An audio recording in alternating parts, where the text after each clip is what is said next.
Chairman নবাদল বণিকের হাত ধরে football association আয়োজিত সি ডিভিশন ফুটবল আসরের সূচনা হয় বুধবার। উদ্বোধনী ম্যাচে মুখোমুখি হয় ইউবিএসটি বনাম উমাকান্ত কোচিং সেন্টার। এদিন ত্রিপুরা ফুটবল অ্যাসোসিয়েশনের সভাপতি প্রণব সরকার, সম্পাদক অমিত চৌধুরী এবং লংতরাই গুরুমশলার কর্ণধার রতন দেবনাথ উপস্থিত ছিলেন। শুধু শহরে নয়, প্রতিটি মহকুমাতে ফুটবল খেলার আগ্রহ বাড়াতে হবে বলে জানান নবাদল বণিক।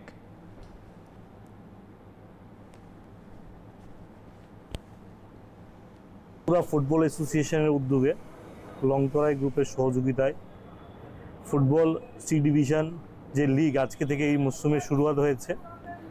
এবং প্রথমে ধন্যবাদ জানাই যে আমাদের ফুটবল অ্যাসোসিয়েশনের যিনি সভাপতি আছেন প্রণবদা, নিমন্ত্রণ জানিয়েছে আমাকে, এবং আজকেই শুরুয়াত হয়েছে পুরো মরশুমের খেলা।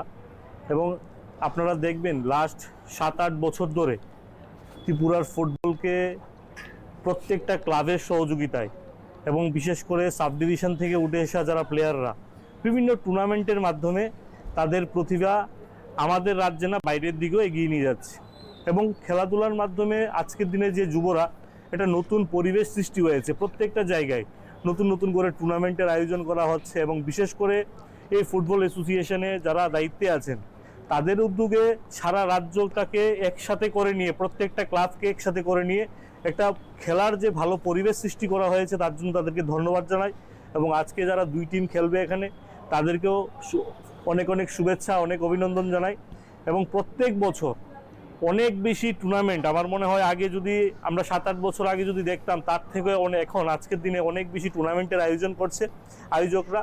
এবং আমি ফুটবল অ্যাসোসিয়েশনকে বলবো, আগরতলার সাথে সাথে যেভাবে সারা রাজ্যের আপনারা টুর্নামেন্টের ব্যবস্থা করেন, আরও যদি গ্রামীণ সেক্টরে আরও বেশি করে যদি টুর্নামেন্ট করা যায়, বিভিন্ন যারা নিজেদের উদ্যোগে যারা টুর্নামেন্ট করে তাদের সাথে যদি জয়েন্টলি যদি সহযোগিতায় যদি আরও টুর্নামেন্টের সঙ্গে আরও বৃদ্ধি পায়, তাহলে আমাদের রাজ্যের খেলাধুলার মান আরও বাড়বে এবং যুবরা মাঠে আসবে।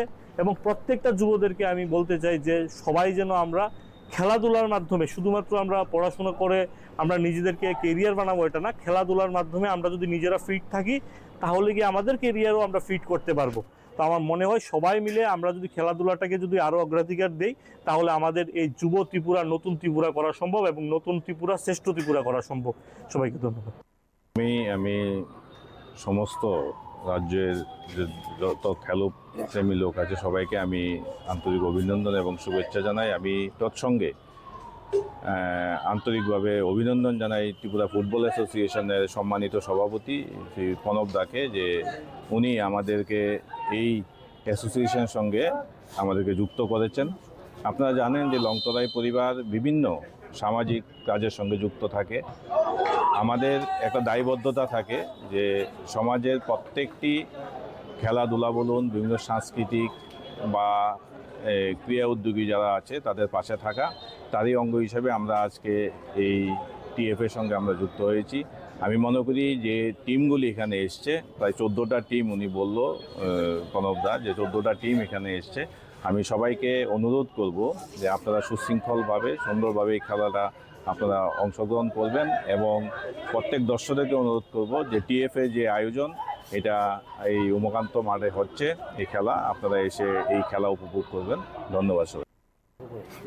এবছর আমাদের আজকের থেকে ত্রিপুরা ফুটবল অ্যাসোসিয়েশন আয়োজিত আমাদের লংতরাই সি ডিভিশন শুরু হয়েছে পর্যায়ক্রমে। প্রায় দুর্গাপূজার 10-15 দিন আগে গিয়ে আমাদের এই টোটাল মরশুম শেষ হবে। এই যেটা সি ডিভিশন, এটাও প্রায় 1 মাস ধরে চলবে। এবার আমাদের 14টা টিম এবং সুপার লিগ সিস্টেমে খেলা হবে। এবারই প্রথম এডিসি থেকে টিম দিয়েছে, মানে জনজাতিরাও আমাদের এখানে অংশ নিয়েছে। আপনারা দেখবেন যখন আপনারা যারা মাঠে আসেন, আমরা যখন দায়িত্ব নিয়েছিলাম তখন মাঠের কি অবস্থা ছিল, এখন এই উন্মাদনা দেখবেন পর্যায়ক্রমে মাঠে বসার জায়গা থাকে না, নিচে অবধি বসে যখন আমরা সুপার লিগ পর্যন্ত চলে যাই। তো এটা একটা বিশাল উন্মাদনা। শুধু এখানে না, আমার পূর্ববর্তী বক্তা আমাদের আজকে সম্মানিত অতিথি নবদল বাবু যেটা বললেন যে সারা রাজ্যে দেখবেন ফুটবলই খেলা হচ্ছে সারা রাজ্যে। এবং প্রত্যেকটা খেলাতে ত্রিপুরা ফুটবল অ্যাসোসিয়েশন সহযোগিতা করছে। আমরা নিজেরা উপস্থিত থাকছি, আমাদের টিমের কেউ না কেউ যাচ্ছে, এবং যতগুলো টুর্নামেন্ট আমাদের এখানে আছে সবগুলো টুর্নামেন্ট আমরা খেলছি। আমরা খেলার আয়োজন করছি, এবং মহিলাদের যে টুর্নামেন্ট হয় সেটাও আমরা আয়োজন করছি।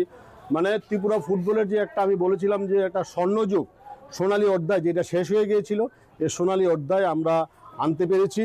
এবং আমি এর জন্য ত্রিপুরা ফুটবল অ্যাসোসিয়েশনের যারা টিম আছে, আমাদের অ্যাসোসিয়েশনের সবাই, আমাদের সচিব থেকে শুরু করে আমাদের যারা পুরো টিম, সবাইকে আমি আন্তরিক অভিনন্দন, কৃতজ্ঞতা জ্ঞাপন করি। পাশাপাশি রাজ্যের মাননীয় মুখ্যমন্ত্রী, যিনি ক্রীড়াপ্রেমী, উনি সবসময় আমাদের সহযোগিতা করেন, এবং যে কোনোভাবে আপনারা দেখবেন উনিও আসবেন মাঠে, উনি বসে এখানে খেলা দেখেন।